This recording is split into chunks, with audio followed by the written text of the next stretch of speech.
हरहंत सिद्ध सूर्य उपाध्याय साधु सर्व अर्थ के प्रकाशी मांगे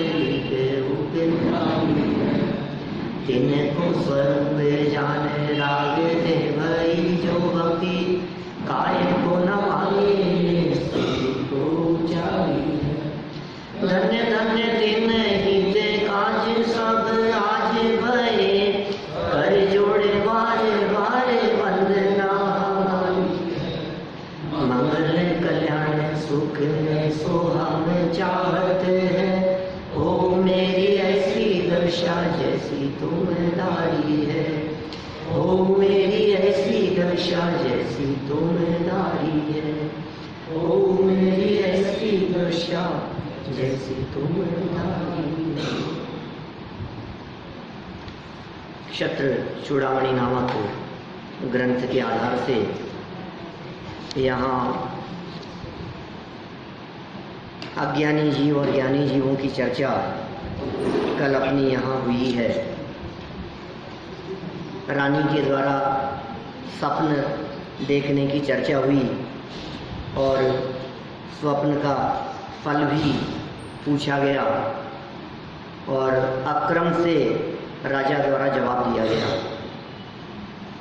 बहुत सुंदर चर्चा यहाँ कल ये कही थी कि अज्ञानी जीवों को अपने प्राण निकल जाने की चिंता कील की तरह शूल की तरह चुभती है। निकल न जाएं इस चिंता से अज्ञानी जीव सदा ही भयाक्रांत बना रहता है। राजा के साथ भी यही हुआ। राजा सत्यंधर, उसका भी चित्त विचलित हो गया जैसे ही उसने स्वप्न की बात सुनी। स्वप्न का फल तुरंत ही पहचान गया। प्रथम स्वप्न का फल राजा की मृत्यु या पति की मृत्यु ऐसा अपने को आभास हो रहा है, इस तरह का फल होगा। राजा द्वारा स्वप्नों के फल का अक्रम से कथन 25 नंबर श्लोक की तरफ हम लोग आगे बढ़ते हैं।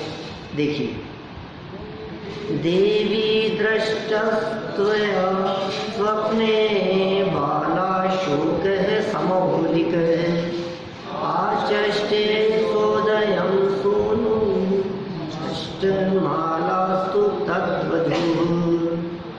क्या कह रहे हैं? हे देवी, त्वया तुम्हारे द्वारा स्वप्न में दृष्ट देखा हुआ समौलिक मुकुट सहित बालाशोक छोटा अशोक वृक्ष,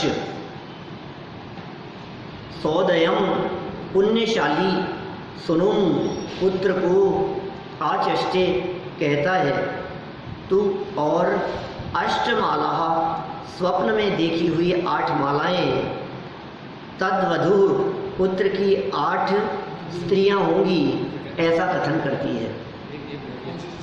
माने देखो, 3 स्वप्न थे, 3 में से पहला स्वप्न का फल क्या था उसको तो उन्होंने छोड़ दिया, पूरा पेट जिसमें पत्तियां नहीं है। हाँ, और दूसरा जो देखा वो कैसा देखा? मुकुट सहित छोटा अशोक वृक्ष देखा।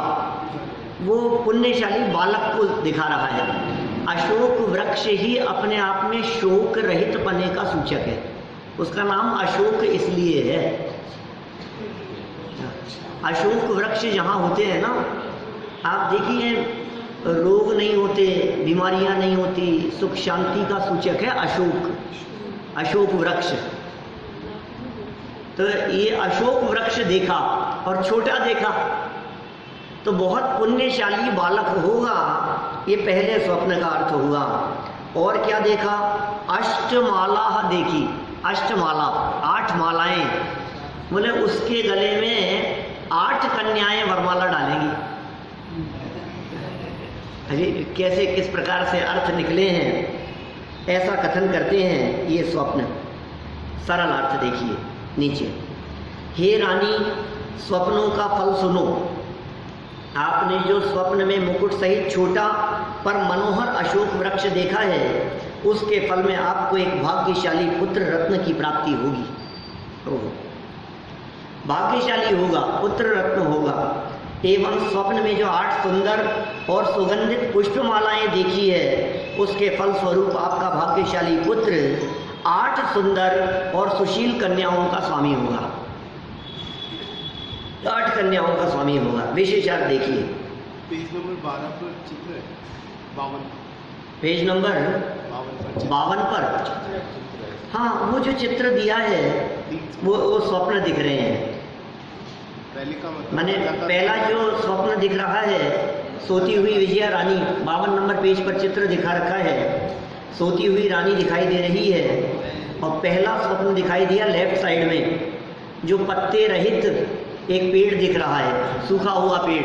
स्वतंत्र का अंत होने वाला है। हाँ, ये पेड़ तो सूखा हुआ है, और इस पेड़ का एक छोटा पेड़ वो हरा भरा, तो माने बड़ा जो है वो तो सूख जाएगा, वो तो नष्ट हो जाएगा, और छोटा जो है वो बहुत भाग्यशाली, अत्यंत सुंदर होगा।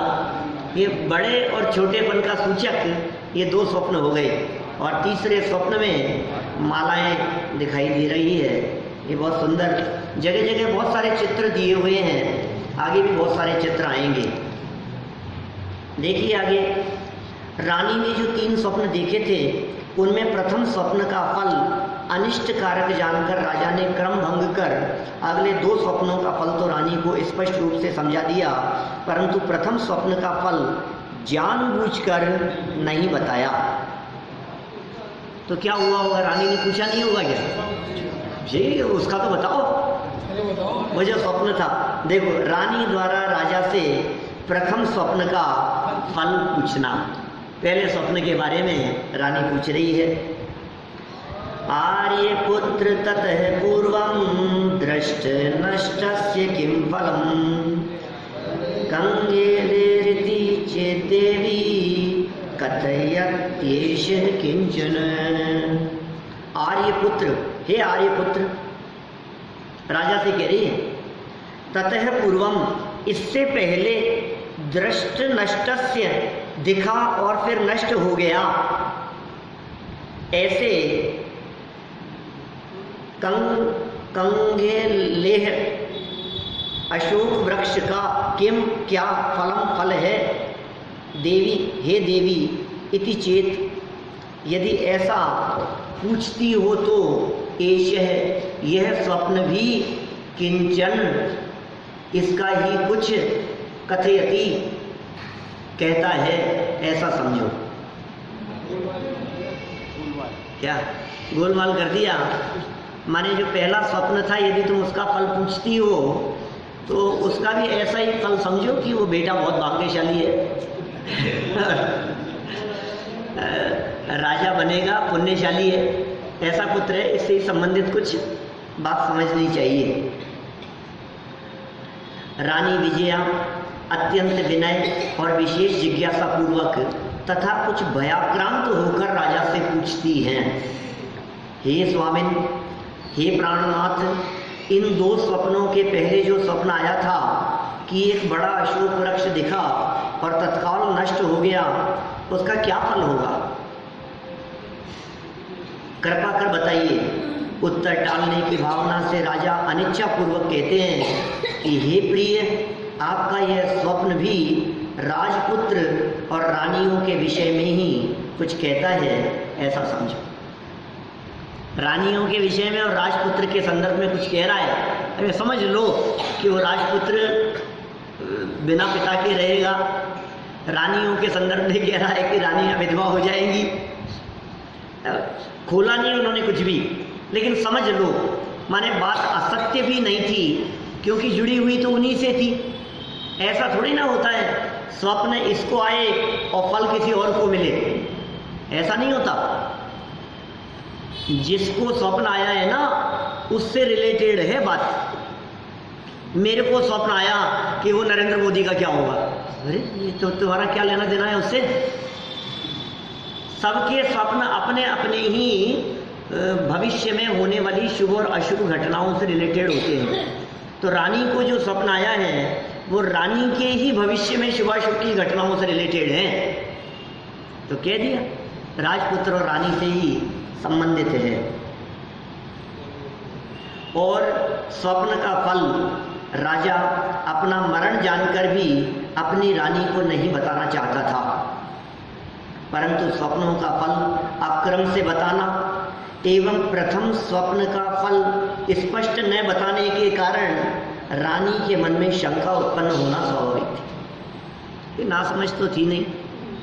पहले तो आपने मैंने 3 स्वप्न बताए तो आपने क्रम भंग करके उनका जवाब दिया, और दूसरी बात जब बाद में वापस पूछा तो स्पष्ट नहीं बताया, तो कुछ न कुछ मन में तो बात खटक रही है। देखो, रानी के प्रश्न का उत्तर देते समय राजा का मुख मलिन हो गया था। शब्दों में कुछ कंपन भी उत्पन्न हुआ था।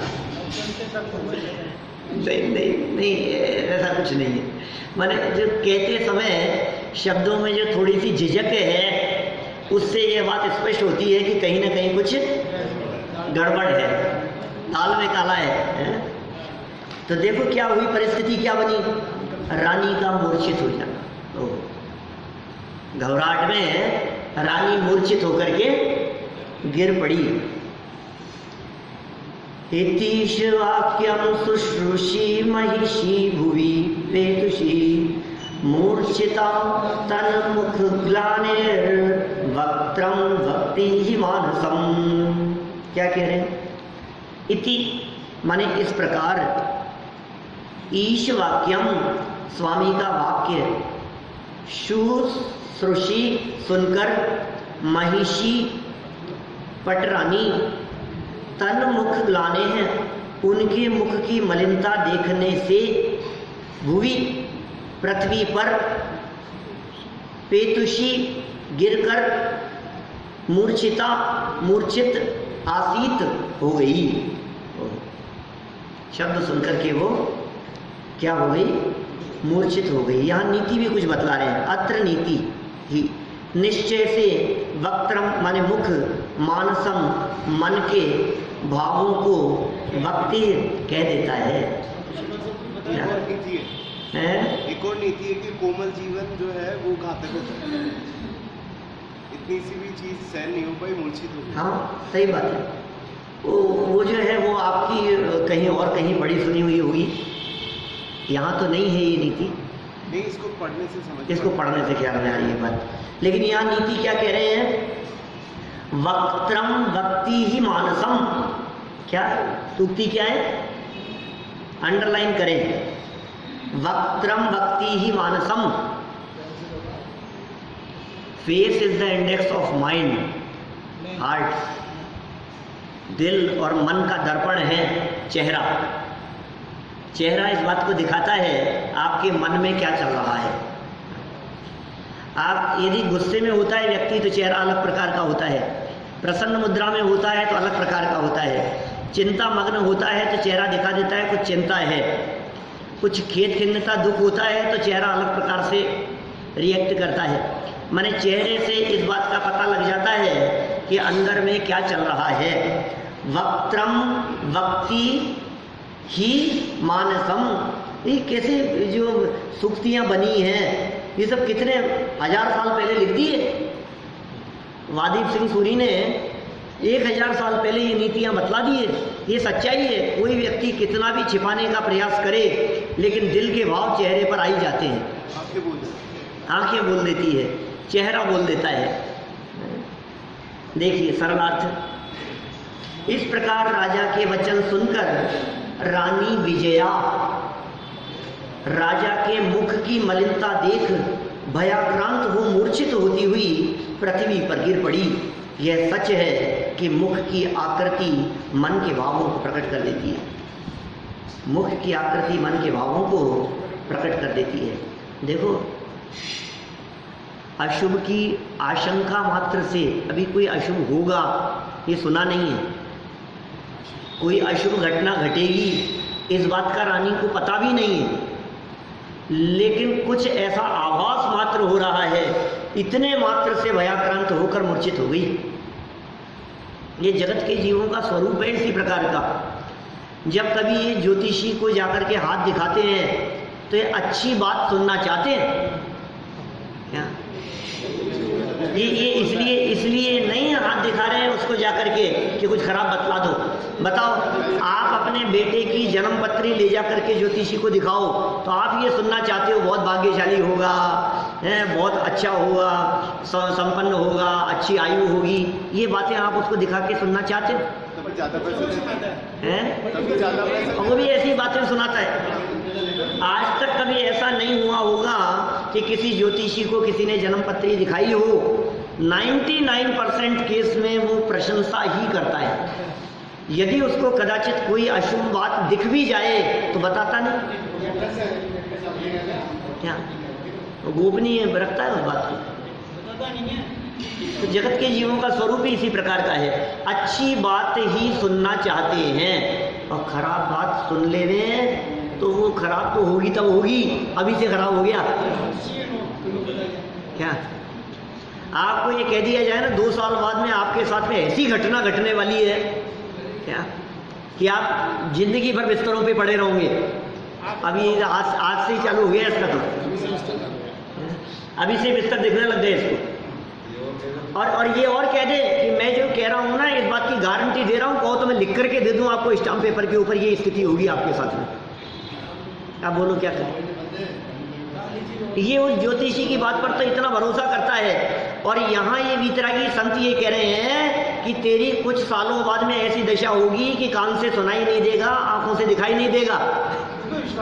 ये विश्वास कर रहा, बोलो ये फ्यूचर नहीं दिखा रहे हैं क्या? यहाँ पे बुढ़ापे का जो चित्रण किया है, चाहे दौलत राम जी ने छेड़ाला में किया हो, अर्ध मृतक समय बूढ़ापनो, अर्ध मृतक समय बूढ़ापना, मरा तो नहीं है और मरने में कुछ बाकी रहा नहीं है।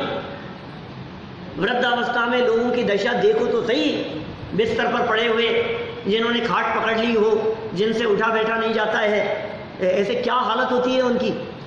अच्छे लोगों की ऐसी दशा दिखती है साहब। लगता है अपन तो ठीक है, अपने तो कुछ नहीं है। अभी हमारे शांतिलाल जी साहब मनोहर वाले, कुछ भी नहीं था और एकदम क्या हो गया, कितने महीनों तक पड़े रहे बिस्तर पर, खाना पीना बंद, कुछ नहीं, नलियाँ लग रही है और महीनों तक कैसी वेदना को होगा। वो तो तत्व ज्ञान का बल था, इसलिए परिणाम शांत दिखाई देते थे। माने तत्व ज्ञान नहीं हो तो ये व्यक्ति कितना अशांत हो जाए। उन्होंने तो जीवन भर पढ़ा था, इसलिए सदगति हुई उनकी, वो उसका उपभोग किया उन्होंने। हम जब कभी चर्चा करते थे उनसे जाकर, तो चर्चा में जो सुनने में बोल तो पाते ही नहीं थे, कई महीनों तक जबान बंद हो गई थी, लेकिन अंदर में बल था उसका, चेहरा जो खिल जाता था ये चर्चा करते ही, वो बात स्पष्ट दिखती है। मौत की चर्चा, अपने अशुभ की चर्चाएं ये व्यक्ति सुनना भी नहीं चाहता, इसे सुनना भी पसंद नहीं है ये बातें। देखिए आगे, संकट काल में महापुरुषों की मनस्थिति। संकट काल में महापुरुषों की स्थिति क्या होती है देखिए। तन्मोहान मोहितो राजा तामेवायं भूत सत्यामप्यभिशंगातो जागत्येव हि पौरुषम। क्या कह रहे हैं अन्वयार्थ? तन्मोहात, रानी के मोह से मोहित अयम माने ये राजा, ताम एव उसको ही अबूधत सचेत करता है। तो बिल्कुल कथा चल रही है, कहानी, बीच बीच में श्लोक आ जाते हैं, नहीं तो आप उसको लाइन से पढ़ते रहो संस्कृत छोड़कर, तो एकदम वो बेहोश हो गई और फिर क्या वाक्य होगा कि राजा उसे संभालने लगा। मतलब घटना किस तरह से बढ़ रही है, लेकिन यहाँ भी नीति बता रहे हैं। देखो शैली किस प्रकार की है वादीप सिंह सूरी की। अत्र है नीति, ये निश्चय से अभिशंगार्तौ अकस्मात दैवादिजन्य पीड़ा सत्यामपि होने पर भी पौरुषम पुरुषार्थ जागृति जागता एव ही है। भले देखो कितना भी अशुभ बातों के बारे में सुन ले, लेकिन जो महापुरुष होते हैं पुरुषार्थ तो जागता ही है, कोई बात नहीं, निपट लेंगे ऐसी समस्या से भी। मतलब भले अंदर में घबराहट क्यों नहीं हो, लेकिन कम से कम वो उस चीज को क्या जो होगा सो होगा, कोई बात नहीं, अब उसको भी ऐसी विकट परिस्थिति आएगी उसको भी हम संभालेंगे जो भी होगा। तो आखिर महापुरुष लोग जो होते हैं वे धैर्य को नहीं खोते हैं, थोड़े बहुत विचलित जरूर होते हैं लेकिन धैर्य उनका साथ में रहता है। ये महापुरुषों के लक्षण हैं। आपको यदि ऐसा लगता हो कि मैं महापुरुष हूं पुरुष तो है ही, लेकिन यदि लगता हो कि हम महापुरुष हैं तो ये जो लक्षण यहाँ बतलाए जा रहे हैं, इन लक्षणों से अपने आप को इस कसौटी पर कसकर देखना कि क्या सच में हमारे में ऐसे लक्षण हैं। देखिए दुनिया में कोई व्यक्ति जन्म से महापुरुष नहीं होता क्या? और खुद की दृष्टि में महापुरुष भले ही नहीं हो क्या? वो तो उसका जीवन पूरा हो जाने के बाद लोग उसे महापुरुष कहते हैं। और महापुरुष वही व्यक्ति है माने जिसको लोग आदर्श समझते हो, ये इन जैसा मुझे बनना है, वो महापुरुष है। क्या कह रहे हैं देखो, राजा कैसी स्थिति है। विजया रानी के मोह से मोहित होने पर भी राजा सत्येंद्र अपनी रानी को शांतिपूर्वक समझाते ही हैं, धैर्य नहीं छोड़ते, क्योंकि अकस्मात अनिष्ट संयोगजन्य पीड़ा एवं दैवी संकट आने पर भी महापुरुषों का पुरुषार्थ जागृत ही रहता है। माने अचानक कोई अनिष्ट आ जाए, कोई अनिष्ट संयोग जनित घटना घट जाए, कोई पीड़ा की परिस्थिति बन जाए, दैवी संकट आ जाए। दैवी संकट मतलब एकदम ही अचानक कोई इस तरह का, कोई भाग्य इस तरह का था, ये कोई बात ही बदल गई, ऐसा होने की संभावना नहीं थी बिल्कुल भी। अच्छा संपन्न परिवार दिखाई दे रहा है, धन धान्य सारी सुविधाएं सब दिखाई दे रही है, और अचानक ऐसी परिस्थितियां बन जाती है कि घर बार सब गए। ये क्या हो गया हैं? क्या हुआ? हाँ अच्छा सब बचे। तो ऐसा अचानक ऐसी कुछ भी घटनाएं हो जाती है इस प्रकार की। देखो क्या कह रहे हैं यहाँ, विशेषार्थ अनेक संकटों के साम्राज्य को ही संसार कहते हैं। ओह, आप क्या सोच रहे हैं भैया, संकट मिट जाए, बस ये संकट निपट जाए यार, फिर पीछा छूट जाए, फिर कोई संकट नहीं है। गृहस्थी कहते ही उसे हैं जो अनेक संकटों का संसार है। इष्ट वियोग अनिष्ट संयोग ये लगे ही रहेंगे। इस मनुष्य जीवन में घर गृहस्थी में रहते हुए आप शांति की कल्पना भी कर रहे हो ना, सोचता तो अच्छे के बारे में ही है, लेकिन हमेशा अच्छा हो ऐसा होता नहीं है। ये वस्तु स्थिति है। ये पुण्य के बाद में पाप का उदय, पाप के बाद में पुण्य का उदय, ऐसे बिरले आपको कोई एकाध बड़ी मुश्किल से दिखेंगे जिन्होंने जन्म से लेकर मरण तक सुख शांति में काल बिताया हो। कोई नहीं होते साहब, कोई नहीं होते।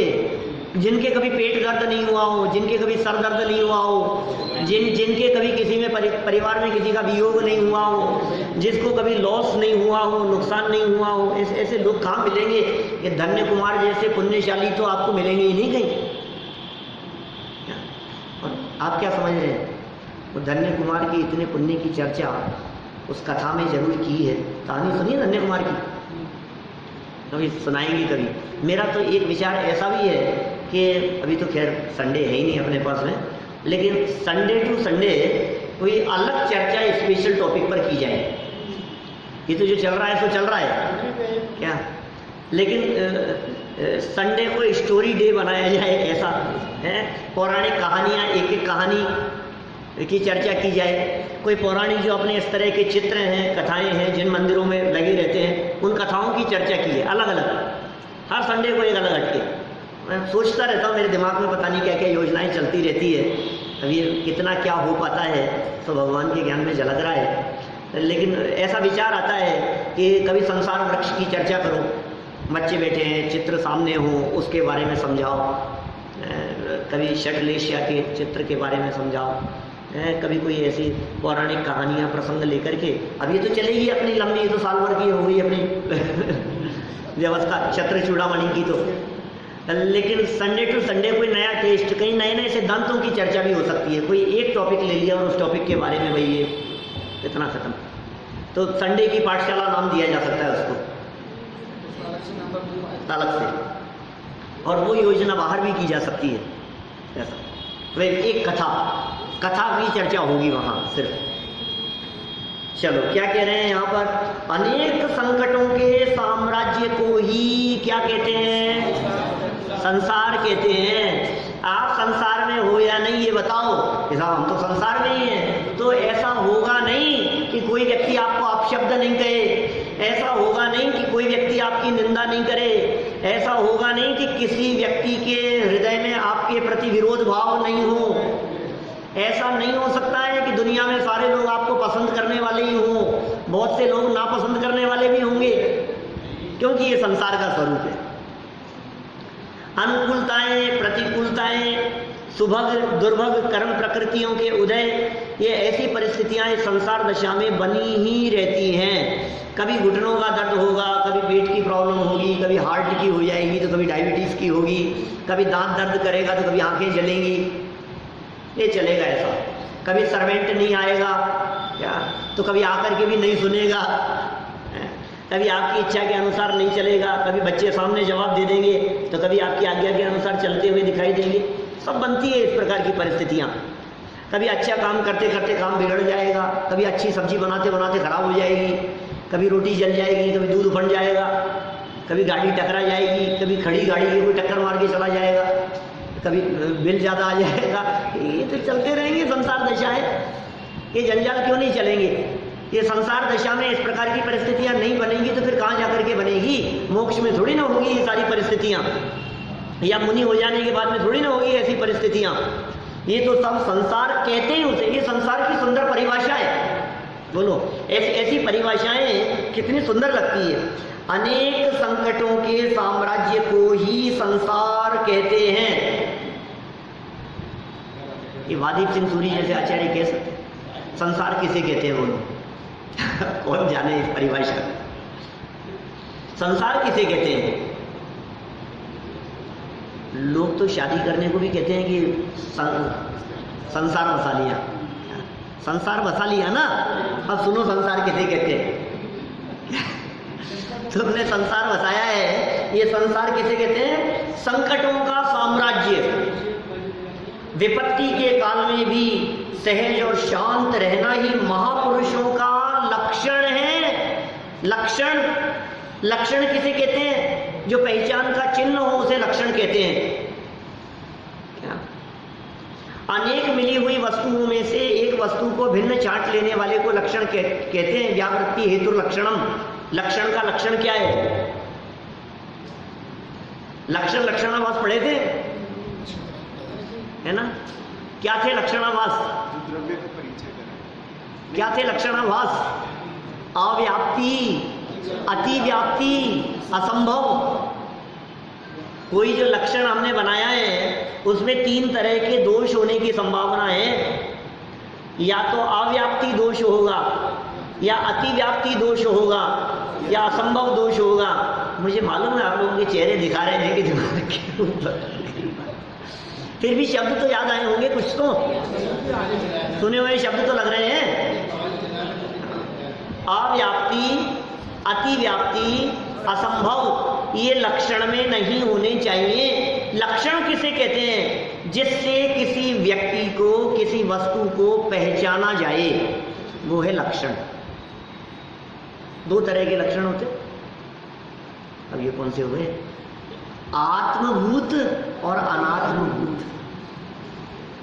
क्या, इसलिए वो जो सीरीज चली ना अपना 90 डेज का कोर्स, क्या 90 दिन का जो कोर्स था, 3 महीने का कोर्स, वो करना चाहिए बार बार, साल में 1 आध बार तो उसको रिपीट करना चाहिए।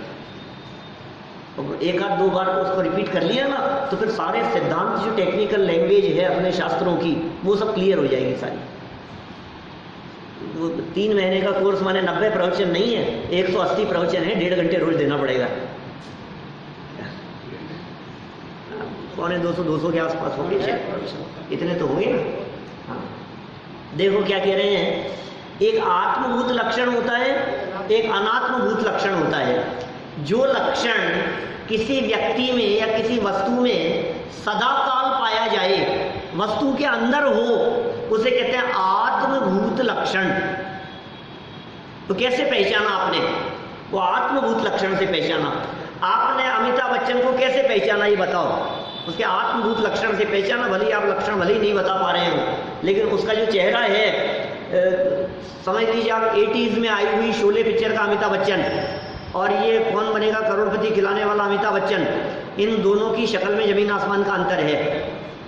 कोई समझ लीजिए आप डाकू के रोल में आए, कभी पुलिस वाले के रोल में आए, लेकिन फिर भी आप ड्रेस से नहीं पहचानते, पिक्चर में कहे गए नाम से नहीं पहचानते, तो आप कैसे पहचान रहे हैं? जो असली लक्षण है उसका, उससे पहचान रहे हैं, वो है आत्मभूत।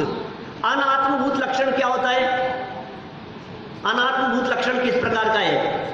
अनात्मभूत लक्षण ऐसा है कि आपको यदि पहचानना हो तो हम कहेंगे चावड़ा जी कौन की जो स्काई ब्लू कलर की शर्ट पहन करके आए, ये क्या लक्षण बना दिया? अभी के लिए तो टेम्परेरी तो चलेगा, लेकिन कल आकर के देखेंगे तो नहीं दिखेगा। कुछ समय के लिए किसी दुकान का लक्षण हमने बना लिया कि जहां बाहर ये बोर्ड लगा हुआ हो, अब वो बोर्ड हट गया, तो आपने जो वो लक्षण बनाया वो कैसा था? बाहरी लक्षण था। ऐसे लक्षणों की चर्चा की है। लकड़ी वाला आदमी, टोपी वाला व्यक्ति, अब वो टोपी उतार करके उसने रख दी तो पहचान नहीं पाओगे। ये अनात्मभूत और आत्मभूत जो वस्तु में हो। चलो लक्षण की बात कही हमने, तो लक्षण किसे कहते हैं? जो लक्ष्य में पाया जाए, जिसको पहचानना हो। महापुरुषों का लक्षण बताओ। वादिक सिंधुरी क्या कह रहे? संकट में भी धैर्य को नहीं खोए। वाक्य पढ़ो क्या है? विपत्ति के काल में भी सहज और शांत रहना महापुरुषों का लक्षण है। कितने भी बड़े से बड़े संकट आ जाए भाई साहब, लेकिन जो चेहरे पर शांति है ना, ये इस बात को दिखा रहा है कि साधारण व्यक्ति नहीं, महापुरुषों के लक्षण। आप निगाह दौड़ाएंगे तो कोई कोई व्यक्ति आपको कहीं ऐसे दिख जाएंगे, माने जो बड़े से बड़े संकट भी आ जाएं, विपत्तियां भी आ जाएं, तो उन विपत्तियों के काल में भी धैर्य नहीं खोते, साहस नहीं खोते, हिम्मत नहीं टूटती, उनकी दृढ़ता रहती है, क्योंकि वे जानते हैं ये पाप कर्म का उदय जो आया है, ये पाप कर्म का उदय संयोगों के ऊपर तो आता है, मेरे ऊपर नहीं आता। ये पाप कर्म का उदय दीपेश जी मेरा नहीं बिगाड़ता है कुछ भी। ये पाप कर्म का उदय क्या किया है? धन चला गया, पाप कर्म के उदय ने क्या किया? शरीर के ऊपर आ गया, पाप कर्म के उदय ने क्या किया? या छत में छत ही टपकने लग गई घर पे, ये क्या हुआ? तो पाप कर्म की वजह से छत तो टपकने लगी, लेकिन पाप कर्म की वजह से मेरा क्या बिगड़ गया? मैं छत नहीं हूं, मैं धन नहीं हूं, मैं बाहरी संपत्ति नहीं हूं। तो जो ज्ञानी जीव अपने आप को इन संयोगों से भिन्न देखते हैं, उनका पाप कर्म कुछ भी बिगाड़ने में समर्थ नहीं हो सकता। पाप कर्म उनका क्या बिगाड़ लेगा बताओ? बिगाड़ ले, क्या बिगाड़ ले, क्या बिगाड़ेगा? जैसे जैसे ये कहते हैं ना, वो जगत में इस प्रकार की कहावत चलती है कि ये तो नंगे हो गए, अब इनका क्या बिगाड़ दोगे आप? अब ऐसी जगत में कहावतें चलती है बहुत सारी, आप इनका क्या बिगाड़ दोगे? ये तो नक्शे हो गए, इनको तो कितना भी सुना लो, इनके कोई फर्क नहीं पड़ता है। डीट हो गए, तो अब ये तो ऐसे हो गए हैं कि अब इनके कोई फर्क ही नहीं पड़ता। कितने भी मांगने वाले आओ, कितना भी कोई भी कुछ करो, कोई इनके तो कोई कितनी भी गालियां दो, कुछ भी हो, इनके कोई फर्क नहीं पड़ता। तो ऐसे ही कह रहे हैं, जो अपने स्वभाव का आश्रय लेकर के ढीठ हो जाता है, माने दृढ़ हो जाता है, मजबूत हो जाता है, उसे कितने भी पाप कर्म के उदय आए, वो उसे विचलित करने में समर्थ नहीं होते। गाढ़ा हो गया वो व्यक्ति। जगत में ये बातें भले ही खोटे अर्थों में प्रयोग की जाती हो, लेकिन ज्ञानियों के दृष्टि से यदि इस बात को देखा जाए तो हम कह सकते हैं, ज्ञानियों को इन बातों से कोई फर्क नहीं पड़ता है कि कोई व्यक्ति कितनी निंदा कर रहा है या कोई व्यक्ति कितनी आलोचना कर रहा है। क्या इससे कोई फर्क नहीं पड़ता है। अरे मित्र महल मसान कंचन कांच निंदन तुतिकरण, अर्घावतारण असी प्रहारण में सदा समता धरन। क्या कौन सी डाल चल रही है? यही चल रही है।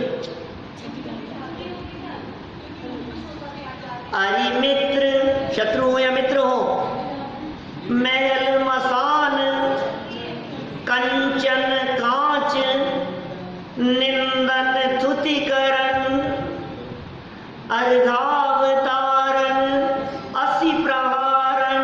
कितनी परस्पर विरोधी बातें कह दी है।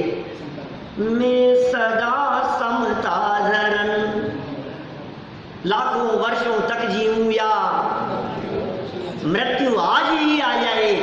है ऐसे वचन आप तैयार हैं? कल तो बात कर रहे थे मौत की चर्चा से डर लगता है क्या? लाखों वर्षों तक जीऊं या मृत्यु आज अभी आ जाए, हमें कोई फर्क नहीं पड़ता। हमको कछु भय ना रे,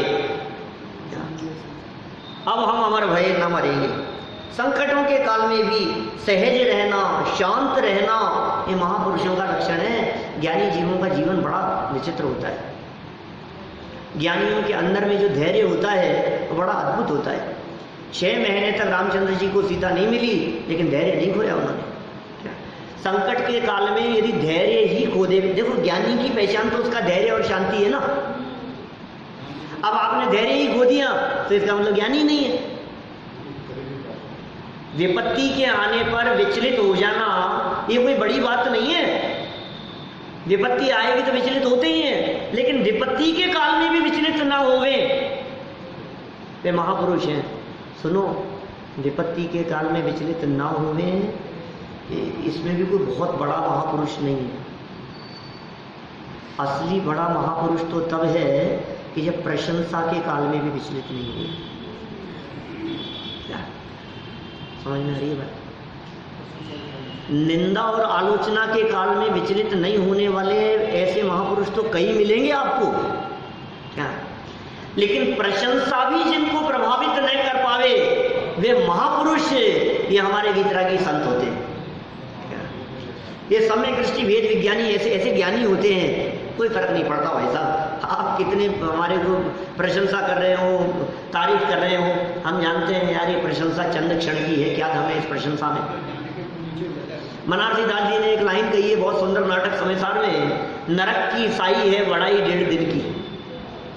साई मतलब समझते हैं आप? एडवांस साई। ये नरक की साई है, क्या चीज? बड़ाई 1.5 दिन की। 1.5 दिन की है। सच में आप अपने जीवन भर में हुई प्रशंसा को यदि जोड़ेंगे, प्लस प्लस करते जाएं, तो 1.5 दिन से ज्यादा नहीं निकलेगा। 1.5 दिन का अर्थ लगाओ। 1.5 दिन मैंने कैसा करें? किसी व्यक्ति ने भरी सभा में 2 मिनट आपकी प्रशंसा कर दी, क्या? अब 2 मिनट जोड़ दो, 2 मिनट लिख लो, क्या? अब फिर कभी किसी व्यक्ति ने आपकी कहा कि यार आपकी शर्ट बहुत अच्छी लग रही है भैया, अब कितने 4 सेकंड और जोड़ लो।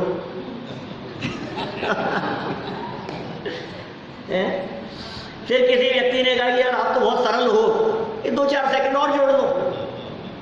अब पूरी जिंदगी में जितनी प्रशंसा आपकी हुई है, क्या उस पूरी प्रशंसा को जोड़ो 36 घंटा, तो 36 घंटे से ज्यादा नहीं निकले। ये 1.5 दिन की बढ़ाई है।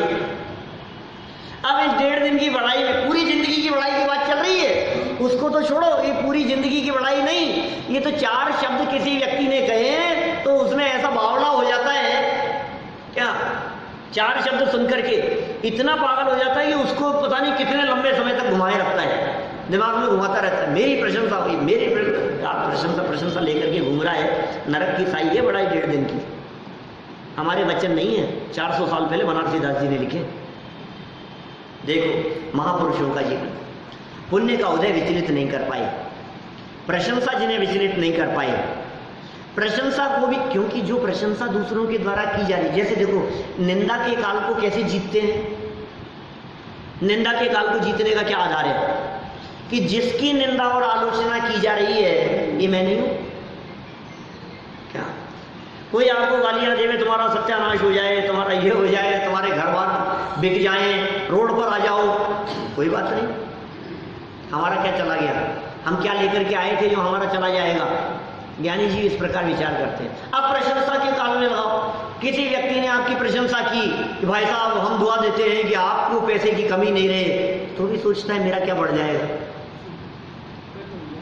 जब पैसे के चले जाने से मेरा कुछ घटता नहीं है, तो पैसे के आ जाने से मेरा कुछ बढ़ता भी तो नहीं है। संपत्ति बढ़ गई तो मुझ में क्या बढ़ गया। श्रीमद् राजचंद्र जी की पंक्तियां हैं, लक्ष्मी बड़ी अधिकार भी पर बढ़ गया क्या बोलिए। बोलो क्या बढ़ गया। लक्ष्मी बढ़ गई, अधिकार भी बढ़ गया। अधिकार में पावर बढ़ गई आपकी। लक्ष्मी बड़ी अधिकार भी पर बढ़ गया क्या बोलिए। परिवार और कुटुंब का, परिवार और कुटुंब की वृद्धि नए पर तोलिए। बोलो विचार करो आप।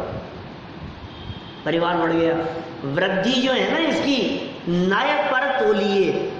बहुत सुंदर विवक्षा है, नए माने विवक्षा।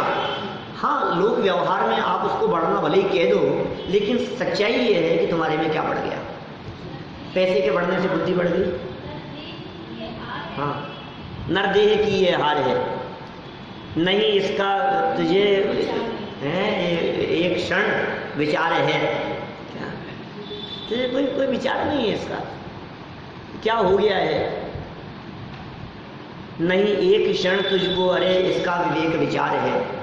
एक क्षण मात्र के लिए भी विचार नहीं करता है, विवेक नहीं है। ऐसा लगता है जैसे बुद्धि कहीं गिरवी धर दी गई हो, कुछ विचार विवेक ही नहीं है, कुछ समझ ही नहीं है, कुछ अकल ही नहीं है। जाने क्या हो गया, ये क्या समझा रहे हैं यहाँ पर। महापुरुषों का लक्षण बता, इस तो सब महापुरुषों के लक्षण बता रहे हो, हम तो महापुरुष थोड़ी ने। हम महापुरुष थोड़ी ने कि सुनो महापुरुष नहीं, तुम्हें तो परमात्मा बनना है क्या। ये जैन दर्शन भक्त नहीं भगवान बनने की रास्ता दिखाता है। जैन दर्शन की यूनिक विशेषता है जो दुनिया के किसी धर्म दर्शन में नहीं है। एक ही विशेषता है जैन दर्शन की, भक्त नहीं भगवान बना सकता है। यहाँ हर जीव को परमात्मा बनने की सामर्थ्य है, हर जीव परमात्मा बन सकता है, ये जैन दर्शन है। आप भी भगवान बन सकते हैं। लोग कहते हैं भगवान बनने की बात तो छोड़ो, पहले अच्छे इंसान तो बन जाओ। लोग कहते हैं ऐसा, हमसे भी कहते हैं, कभी कभी कोई व्यक्ति कह देते हैं ऐसी बात, अरे बड़े आए भगवान बनने वाले, अच्छे इंसान तो बन जाओ। तो हम ये कहेंगे जिनके लक्ष्य ऊंचे होते हैं तो ये तो मार्ग की बातें तो उनको मिल ही जाती है, ये नहीं मिलेगी क्या। माने जिस व्यक्ति को बहुत आगे निकलना हो उस व्यक्ति के रास्ते में ये बातें तो आएगी ना। जिस व्यक्ति का सपना ही मुख्यमंत्री बनने का हो, उसको छोटा मोटा कोई डिपार्टमेंट मिल जाए, मिनिस्टर बन जाए, तो इसमें क्या है। जिस व्यक्ति का सपना मुख्यमंत्री बनने का हो, वो व्यक्ति आपकी कॉलोनी का पार्षद बन जाए तो ये तो हो जाएगा, उसमें क्या है। अब जो व्यक्ति मुख्यमंत्री बनने की बात कहता हो किसी को, उसको कोई कहे बड़ा है मुख्यमंत्री बनने वाला, कम से कम पार्षद तो बन जा, अरे वो तो बन ही जाऊंगा, क्या दम है इसमें। माने उसकी सारी प्लानिंग उसी हिसाब से चलती है। जिन जीवों को परमात्मा बनना हो तो क्या वे परमात्मा बनने वाले जीव मुनि नहीं बनेंगे क्या। बिना मुनि बने परमात्मा बन जाएंगे। जिन जीवों की भावना मुनि बनने की होगी, क्या वे जीव अच्छे विद्वान अच्छे ज्ञानी नहीं बनेंगे। जो अच्छे ज्ञानी बनेंगे क्या उनका लौकिक जीवन अच्छा नहीं होगा क्या। अनित्य अन्याय बेईमानी उनके जीवन में चलेगा। ये बातें सिखाने की जरूरत नहीं है, तुम तो लक्ष्य ऊंचा बनाओ। एक वाक्य मैंने खनियादाना में पढ़ा था बहुत साल पहले, वह दीवार पर लिखा हुआ था, वहाँ बच्चों का विद्यालय चलता है। छोटा लक्ष्य बड़ा अपराध है। छोटा लक्ष्य बड़ा अपराध है। अपराध है ये आपका, यदि आपका लक्ष्य छोटा है तो बड़ा अपराध है। लक्ष्य छोटा, अपराध बड़ा। लक्ष्य ही छोटा बनाया तुम, क्या करते हो। दृष्टि तो आगे की रखो, सोच तो बड़ी रखो कम से कम। फिर जो होगा तो होगा, बड़ी सोच रख करके उस दिशा में कदम बढ़ाओ। देखिए, सहज शांत रहने की बात है। सहज शांत के मैंने दो तरह से अर्थ कर दिए। संकटों में भी पुण्य के उदय को भी संकट जानते हैं, पुण्य के उदय को भी ज्ञानी संकट जानते हैं। ज्यादा बड़ा से इसलिए संकट जानते हैं कि जो स्वभाव से विचलित करे वो संकट है। जिसे सहन करने में ज़्यादा पुरुषार्थ लगाना पड़े वो ज़्यादा बड़ा संकट है। अस्थिरता। देखो, राजा सत्येंद्र ने भी इस समय धैर्य का ही परिचय दिया तथा रानी को समझाने का प्रयास किया। अब राजा रानी को क्या समझाता है, ये बात हम आपको कल समझाएंगे।